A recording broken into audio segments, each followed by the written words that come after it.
สุขโตมวยพลาเมลุอาจิธาเรไอ้จำไปนะไปกูเสียดีเนี่ยพัชนาพิเดพัดตัวจำไปอาพิเนยชิตามพิจารณากองจีเปบาเซดีเนี่ยก็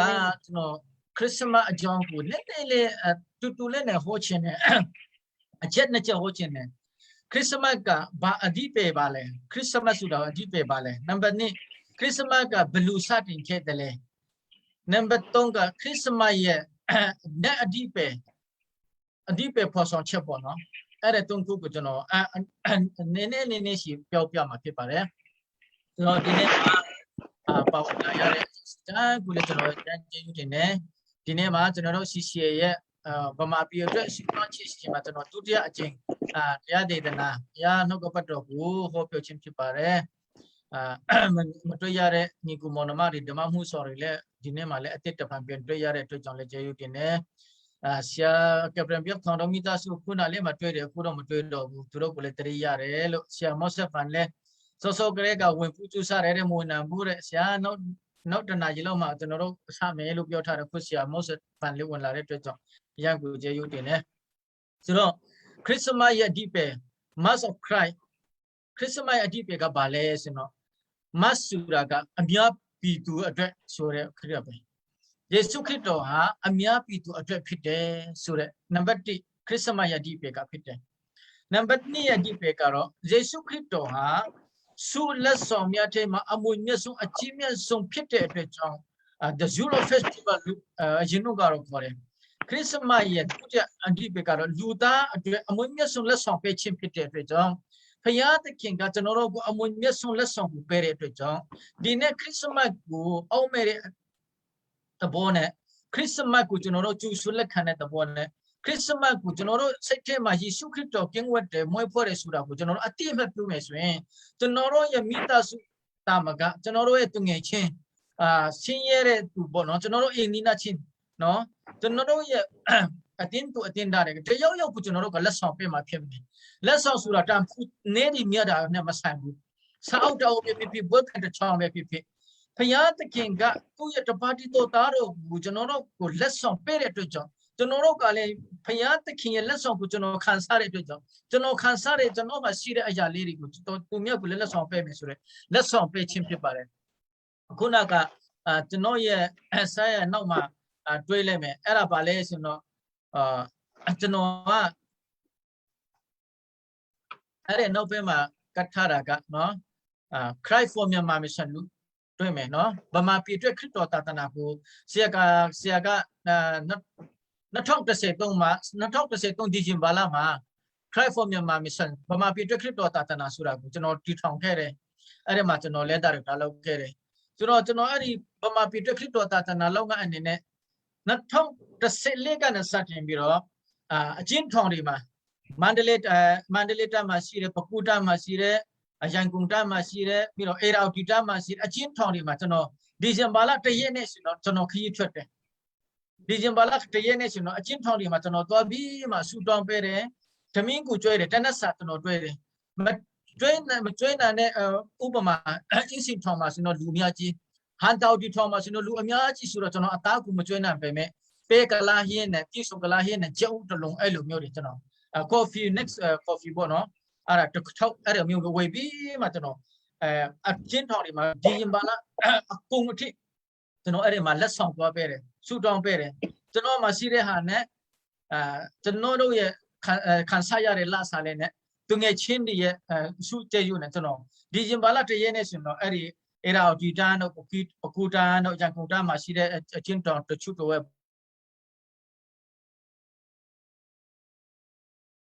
ပြန်ရောက်တယ်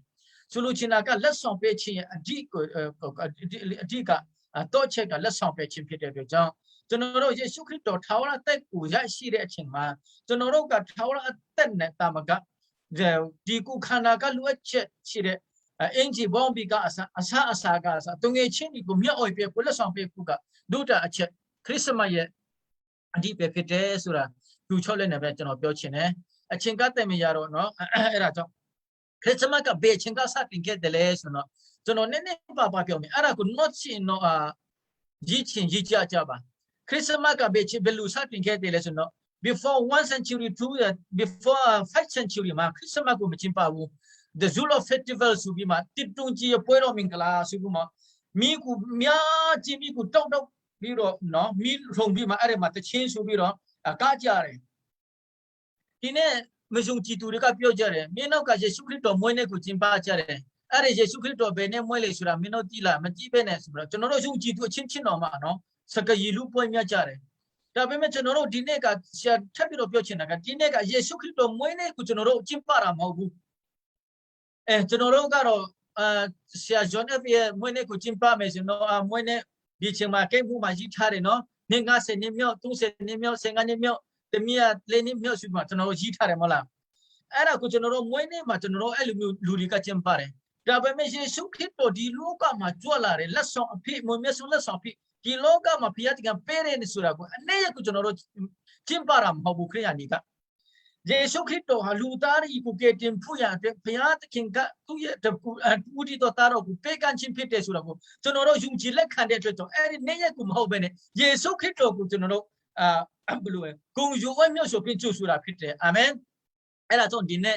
ဒါဒေသနာကိုနားထောင်တဲ့လူတွေကကျွန်တော်တို့ခရစ်စမတ်ပွဲကိုကျင်းပတာကအဲ့ဒီကျင်းပလာမဟုတ်ဘူးအဲ့ဒီခရစ်စမတ်25ရက်နေ့မဟုတ်ဘူးယေရှုခရစ်တော်ဒီလောကမှာကြွလာတယ်ဆိုတာကျွန်တော်တို့အတိတ်မပြုတ်တဲ့လက်ခံနေယုံကြည်တဲ့အတွက်ကြောင့်အဲ့ဒီခရစ်စမတ်ကိုပျော်ပန်းနဲ့လောကဝိမြောက်ဖျားကြွလာဆိုတဲ့အတိုင်းပဲကျွန်တော်တို့ကတီဆိုပြီးတော့ဆုတောင်းပြီးတော့ဖျားကိုကျူဆိုလက်ခံတာဖြစ်တယ်ဆိုတာကိုလည်းပြောချင်တယ်ပြီးတော့ဓမ္မရာဇဝင်အခန်းကြီးဓမ္မရာဇဝင်ဒုတိယစာတတိယစာဆောင်အခန်းကြီး20လေးပေါ့နော် first chronicle အခန်းကြီး20လေးမှာပါရှိထားလဲဆိုတော့အာရွန်ရဲ့အမျိုးအနွယ်ကြီးနာဒပ်ရဲ့အမျိုးအနွယ်ကြီးဒေးဗစ်ရဲ့အမျိုးအနွယ်ကြီးကယစ်ပရောဟက်လို့ခေါ်တယ်ယစ်ပရောဟက်မျိုးနွယ်ဖြစ်တယ်အဲ့ဒါယစ်ပရောဟက်အမျိုးအနွယ်ကြီးမှာ24ဦးရှိတယ်နော်ယစ်ပရောဟက်အမျိုးအနွယ်ဟာ24ဦးရှိတယ်အဲ့ဒီ24ဦးဟာသူတို့မှာတာဝန်ကျတဲ့နေ့ကိုခွဲကြတယ်အဲ့ဒီfirst chronicle အခန်းကြီး20လေအငယ်3ကနဲ့ဖတ်မယ်ဆိုတော့ဣသရေလလူမျိုးတွေဟာ tabernacle မှာတာဝန်ကျယစ်ပရောဟက်တွေကိုတလမှာ2ယောက်နဲ့တာဝန်ခွဲပြီးတော့သူတို့မှာ tabernacle မှာတာဝန်ကျတယ်အဲ့ဒီချင်းမှာဣသရေလလူမျိုးတွေရဲ့လူအပ်ချက်ကိုအဲ့ဒီယစ်ပရောဟက်2ယောက်ကတ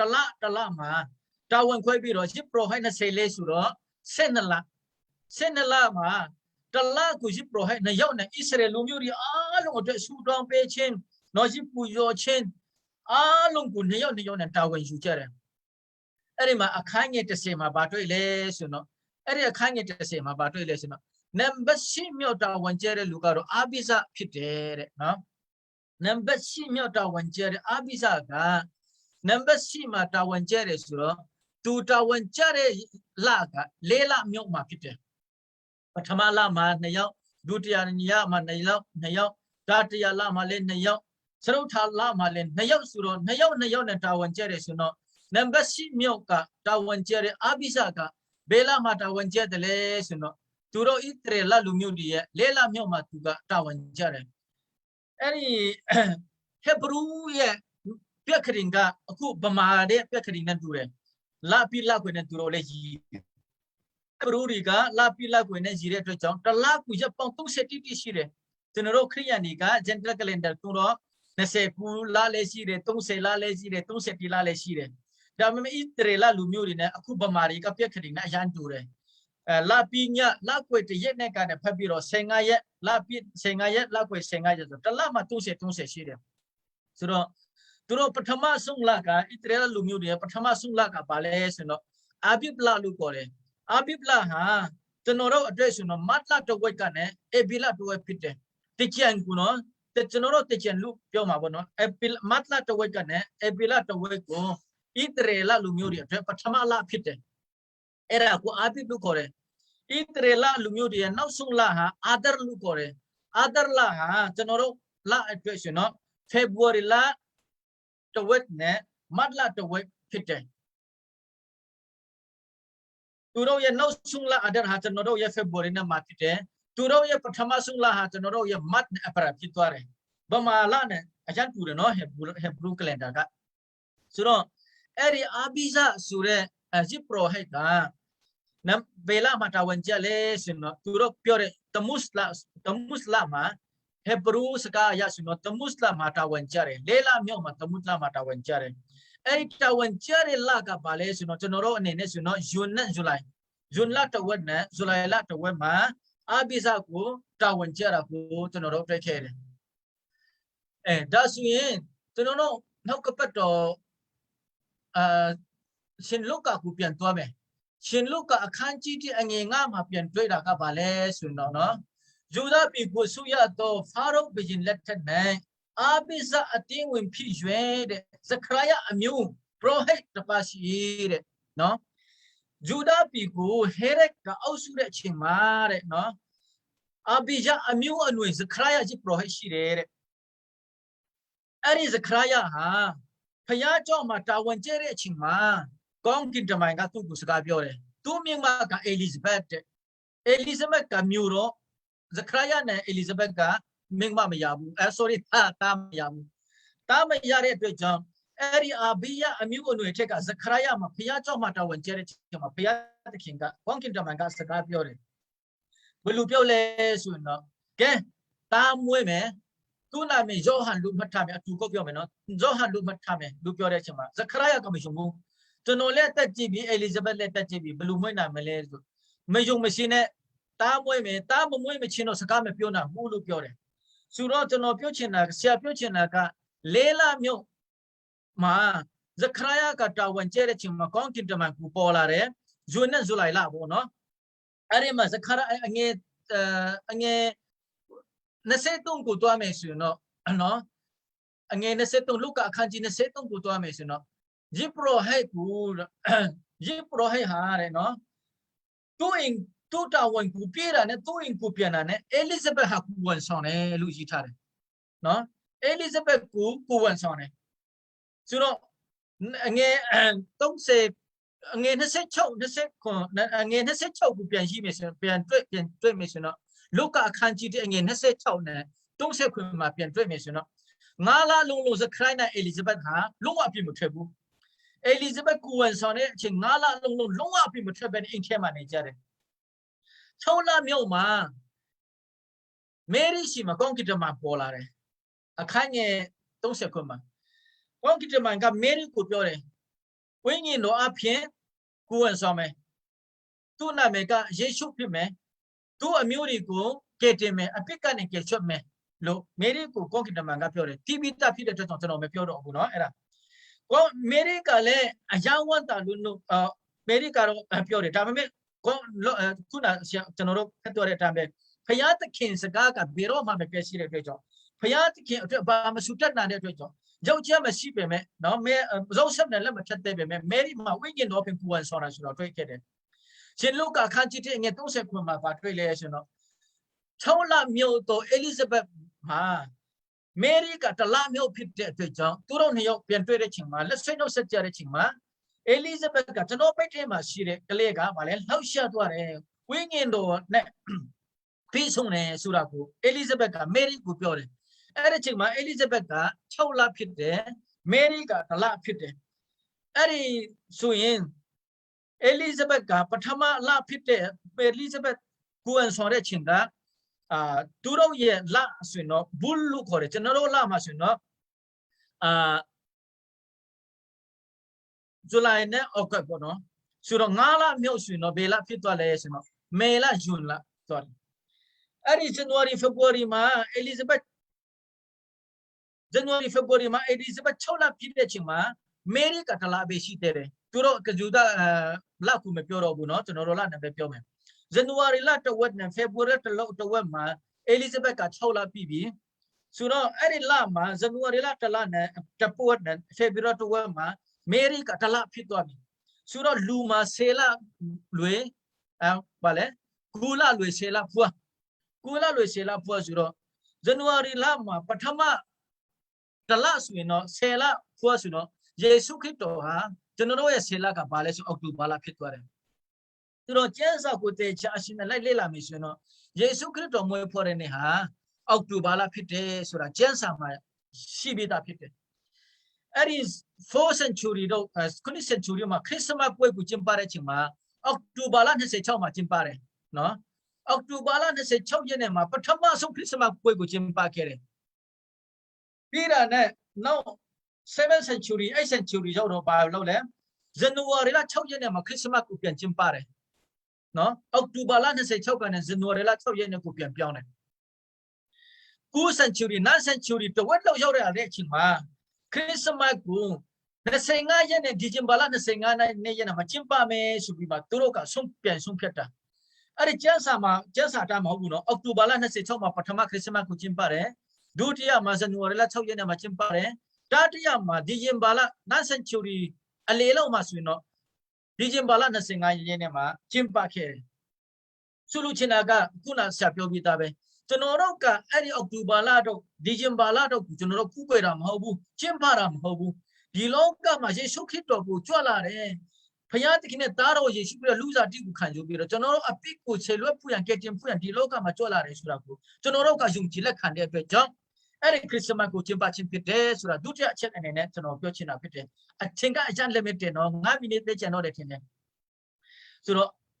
ကျွန်တော်နောက်ဆုံးပြောချင်တာကတော့ the seven hidings in the seven hidings of amazing grace in Matthew chapter 1မွေမြတ်တဲ့ဂျေယူတော်နော်ဝိထာရှင်မတဲ့အခန်းကြီး1ထဲမှာဝိထာကိုမွေမြတ်တဲ့ဂျေယူတော်ခုနှစ်မျိုး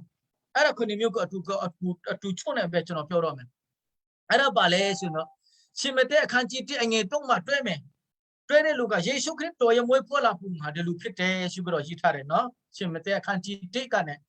အမေငယ်1ကနေတွဲမယ်ဆိုတော့ယေရှုခရစ်တော်မွေးဖွားလာတဲ့မျိုးရိုးရှင်စက်ကိုရေးထားတယ်အဲ့ဒီမှာဘာတွေ့လဲဆိုတော့တမားဆိုတဲ့လော်လူကိုတွေ့ကြတယ်တာမာဆိုတဲ့မင်းမကိုတွေ့ခဲ့တယ်အဲ့ဒီတာမာဟာယေရှုခရစ်တော်မွေးဖွားမဲ့အဖွားပထမဆုံးအဖွားကတမာဖြစ်သွားတယ်အဲ့ဒီတမာဟာဘာတူလဲဆိုတော့ယူဒရဲ့မင်းမဖြစ်သွားတယ်ဇကော့ရဲ့သားဆဲတဲ့မျိုးထဲမှာယူဒရဲ့သားဖြစ်မင်းမဖြစ်တယ်အဲ့ဒီတမာဟာဘာတူလဲဆိုတော့ဖျားကိုကွယ်တဲ့လူလည်းမဟုတ်ဘူးဘာတရားကိုလည်းကန်ဆန်းတဲ့လူလည်းမဟုတ်ဘူးမို့ဆိုမှတရားပြစ်တစာအမျိုးအယောင်ကိုဆောင်ပြီးတော့ကလေးရတဲ့တမန်ဖြစ်တယ်ကျန်းစာဖတ်တဲ့လူတွေအလုံးကြည့်တယ်အဲ့ဒီတမန်ဟာလူကောင်းလည်းမဟုတ်ဘူးအတင်းထောက်လူကြီးလည်းမဟုတ်ဘူးအမျိုးသမီးဥဆောင်သူလည်းမဟုတ်ဘူးလမ်းဘေးမှာတွားတဲ့နော်ပြစ်တစာမလူအယောင်ဆောင်ပြီးတော့နော်ကလေးရတဲ့တမန်ဖြစ်တယ်ကဲနံပါတ်2ရဟပ်အဲ့ဒီယေရှုကိုမွေးဖွားတဲ့အဖွားအမျိုးတွေကိုအရင်ပြောမယ်ရဟပ်လည်းဘယ်သူလဲပြစ်တစာမဖြစ်တယ်ပြစ်တစာမဖြစ်ပေမဲ့ဣတရေလလူမျိုးတွေကိုဇေရကောက်မြို့ဝင်လာတဲ့အချိန်မှာဣတရေလမလလူမျိုးတွေကိုကဲတင်ဖို့ရန်ဘုရားသခင်ကအဲ့ဒီပြစ်တစာမကိုတုံးတဲ့ရဟပ်ဖြစ်သွားတယ်နံပါတ်3အငယ်9မှာဘာတွေ့လဲရှင်မတက်အခန်းကြီး1အငယ်9မှာရုတလူတွေ့ခဲ့တယ်ရုတဆိုတာလဲမော့လူမျိုးတွေဖြစ်တယ်မော့လူမျိုးတွေဟာမောဘလူမျိုးတွေဘုရားကိုယုံကြည်တဲ့လူမဟုတ်ဘူးအဲ့ဒီမောဘတွေဘုရားကိုယုံကြည်တဲ့လူတွေမဟုတ်ဘူးဘသူတွေလောအဗဟမ်နဲ့လောကသူတမီးနဲ့ရောက်နေမွေးထားတဲ့သူဖြစ်တယ်နော်လင်မယားနဲ့မိသားစုနဲ့မွေးဖွားလာတဲ့အမျိုးလည်းမဟုတ်ဘူးရုတကသူမင်းမနဲ့နော်ကာမကန်ဆက်ဆံပြီးတော့မွေးဖွားလာတဲ့မောဘလူမျိုးဖြစ်တဲ့ရုတကကာမဆက်ဆံပြီးတော့မွေးဖွားလာတဲ့လော့နဲ့သူတမီးကမွေးဖွားလာတဲ့လူမျိုးဖြစ်တဲ့ရုတကဘလောက်ရှုလဲနော်လူမဆန်တဲ့မိသားစုကနဲ့မွေးဖွားလာတဲ့ရုတဖြစ်တယ်ဘက်ဆဘာလဲဥရယရဲ့မိန်းမဖြစ်တယ်အဲ့ဒီဘက်ဆဘာကဆလမန်ရဲ့အမေဖြစ်တယ်အဲ့ဒီဘက်ဆဘာကဘာတူလဲဥရယရဲ့မိန်းမအကြောင်းကျွန်တော်တို့သိပြီးသားဒေးဗစ်နဲ့ယုံလက်ထပ်တာလည်းမဟုတ်ဘူးဒေးဗစ်ရဲ့မယငယ်လူနော်ဟာရမ်းပြီးတော့တညဒေးဗစ်နဲ့တွေ့ရတာမွေးဖွားတဲ့ဘက်ဆဘာဖြစ်တယ်ဥရယအဲ့ဒီဥရယဆိုတာလည်းဘာတူလဲအငယ်6မှာပဲပြန်ရေးထားတယ်ဥရယဆိုတာဘာတူလဲဟစ်လူမျိုးတွေဖြစ်တယ်ဟစ်လူမျိုးဆိုတာကဣတရေလလူမျိုးတွေကိုဇံပြုတ်တဲ့ဣတရေလလူမျိုးတွေကိုတိုက်ခိုက်တဲ့လူမျိုးတွေဖြစ်တယ်အဲ့ဒီမှာကျွန်တော်ပြောချင်တာကတမာပဲဖြစ်ဖြစ်ရဟပ်ပဲဖြစ်ဖြစ်ရုတပဲဖြစ်ဖြစ်ဘက်ဆဘာပဲဖြစ်ဖြစ်ဘယ်သူမှဖြောင်းမတဲ့လူမဟုတ်ဘူးဖခင်တရားကိုကန်ဆန်တဲ့လူလည်းမဟုတ်ဘူးဘာသာတရားကိုရှိတဲ့လူလည်းမဟုတ်ဘူး สู้ดอเรลูเล่มเขาอาชาสอเรลูเล่มเขาเนาะดีลูรีก็พิจสามาริพิเตเนาะบ้ามาเมาเรมิตาสูริพิเตถ้าเป็นแม่เสียเปียวชินนะครับดีลูรีก็พิจารณาตรงนั้นเนี่ยฮาเลลูยาจะนรกเกติมปันสิเยซูคริสต์มวยพระผู้ใหญ่ด้วยดีลูรีก็พิจารณาก็อัตโนมัตินั่นเนี่ยพิจารณาบัตรยบุญจีบาเซเอราจังเบลิมิวติหาเรเนาะเตงเอโตมิวมหาดอบูเรเบลิมิวติหาเตงเอโตมิวมหาบูยูดาปีก็เอาชอบในลูดอมาดีมิวมามวยพูดอะไรไหมดียูดาปีมาเนาะฟาโรห์กับเอาชอบอะไรมิวดิเทมานาเมจีเรเบลิมิวพิจตัวมีไหมลูจนเราจะสามารถจนเราพับินตาน้องมาน้องสงฆ์จะเราเยซูคริสต์ตัวอเมริกาเมรีพิจตัวเรเมริกาเลเมริกาบาบิโลเยซูคริสต์ตัวกูมวยพูดนั่นเตเลชันตัวเย่เชื่อที่อาจารย์ตัววันคันเนี่ยจะมาเจ้าเจ้าไม่ชีบุเจ้าเจ้าไม่ชีเป็นก็เลยมวยลูกไม่ยาบุก็เลยควรสองลูกไม่ยาบุเมริกาตัวเย่ตั้งสินจองกูวันคันเลยเดฮาเลลูยาทีนี้น้องเปียวเปียวเนี่ยจนเราเล่ตมีชีเรมีมาชีเรทีนี้มาชีเรมิตาสุริอาลุมาเลยมีมาริชีเมมิตาสุริชีบ้าเมทีนี้ดิชิงขามามิงมาที่ยาวกูเนาะเจ้าเจ้าไม่อยู่เตะมิงมาที่ยาวกูวิญญาณก็แบบพี่พาสต้าก็แบบพี่อาทิตย์ทลุจีก็แบบพี่แต่มีดีฮักกูส่งลิงก์มาลูกเปียวแค่ยังเอริแต่มีก็เป็นลูกค้าสายมาเลยโอ้อาจินละก็ตัวเนี่ยมีพี่มาละดามาโมยอาจินจะโนพี่มีตาจิสันเนี่ยมีพี่มาละสุลุชินาก็ดีแค่มาเป็นตัวมาพี่มันเลยมุชีบุอิงเลยลูกเปียวเนี่ยสุรฟาร์จิสุราชาบีบ่อากูแค่มาเนี่ยโอ้วิจารณ์มีตาสุดเทกะเดียวก็กูวันสองแม่เนาะตาเจ้าเจริญมวยไม่รู้กูลาเปียวไม่สิเนาะจะนรกก็อ้ำมาบ่เนาะฮะจะนรกมิวด้วยมาบ่อาจินนุ่งก็จะนรกการาโอเกตัวเรชิงมาพยาตัวเรชิงมาปินทเรชิงมาตัวเนี่ยตัวเรหาเรียมชิมาลาลูจะนรกมิวดิตันเตยสิลาลิงจะนรกก็อาสาอาลุงก็ตันเตยสิลาลิงแต่เป็นเมริกาเราตัวตั้งสิตัวเพียงไม่ตัวพิจารณาตัววันคันเลยฮาเลลูยาพยาตะเกียงก้องกิจมันจะโนหาจีซาเลไม่ชีบุยาวเจเลไม่ชีบุบลูเนี่ยมาจะโนกวยมาสอนนะบุลุเปียวได้ใช่ไหมวันนี้เราบาเปียวเลยพยาตะเกียงเป็นสิ่งบ้ามาสุพิจนาเนี่ยฮาเลลูยาพยาตะเกียงนั่นสิ่งบ้ามาสุพิจนาเนี่ยเมริกากวยสอนเลยเด้เยซูคริสต์มวยพอเลยเด้ดีเนี่ยจะโนจิมปาราดีจิมบาลามาหูเยซูคริสต์โลกีอภิตาริพยาตะเกียงกับเปทาร์เอราจ้องอภิตาริโกเกติงแค่เร่เมื่อไม่มีตัวกูเมื่อไม่สิการตัวกูมีเสร็จน้ำเจ้าตัวกูจ้าเสร็จปัสสาวะสวาร์ตัวกูเปียวเสนาเนี่ยนุ่งนาลูกูจ้ามาเสร็จมาตัวนั้นเนี่ยลูกูตัวเสนาเนี่ยเนาะดีเนี่ยพยาตะคิงกาบาเลเตตัวตัวกูเรามาชิมเปลี่ยนทำอย่างนั้นนี่เอริเยซูคริสต์ลูดาอดีตดีโลกามาจัวละชิมกูจะนรกคริสต์มาเยอดีตก็ไม่ใช่อดีตก็ยิ่งเชื่อผิดเด้สุดดีเนี่ยตุชงเลยเนี่ยเบนิคุนชอบไปหรอกเยอะเช่นมาเนี่ยทีนี้มาพอวันดาร์ลูดิอาลงซีดีอาจารย์เมกุกวันข้ามจนเราจะมาบามามาอุลุไม่เปียวเนี่ยแต่มาลูระฮับลูรุตาลูเบสบาลูเนาะพิจสามาลูเบปีเบตุก้ามาทีมจีเรเบตุก้ามาเนาะไม่เปียวเลยลูเบปีพยาตะคิงกัจจนเราก็ตุ้งเปียวนั่นเนี่ยฮาเลลูยาพยาตะคิงกัจจนเราก็ตุ้งปีโรเนาะจนเราอาทิตย์อกุงลุงเล่านั่นเนี่ยเอราจ้าเบธเลเฮมสุเรเนียมากูนาเมกูมาจ้าเลยเบธเลเฮมสุเรมาจอนับฟองกูจอนับฟองนี่ก็เต็งเอตัวตุ่มหาบุลุพยาตะคิงดีเนี่ยเปียวเลยเจ้เชริตีทูนี่หาเต็งเอตัวตุ่มหาบุสุราพยาตะคิงดีเนี่ยก็เปียวเลยเจ้ดีเนี่ยมาป่าวันเนี่ยลูรีอาลงเนาะพยาตะคิงก็ตีหาเต็งเอตัวตุ่มหาบุเตะเทมาโลกาตะโกลาตะโลกาลุงกูเอาสุตัวเกตินตัวเยซูคริสต์สีเด้ฮาเลลูยาจนเราดีเทมาเยซูคริสต์สีตัวบีเอราจงจนเรามาเต็งเอตัวตุ่มหาบุจนเราคุยเงินเราพยากาศตุ้มพิวบิโรบ้ามาสู่เล่านั่นเองสู่เรากูจนเราดีเนี่ยวันขันเจียยาวอาลงกูเยซูคริสต์อาเปพยาถึงก่อนจีเปบาเสเจยุกินเนี่ย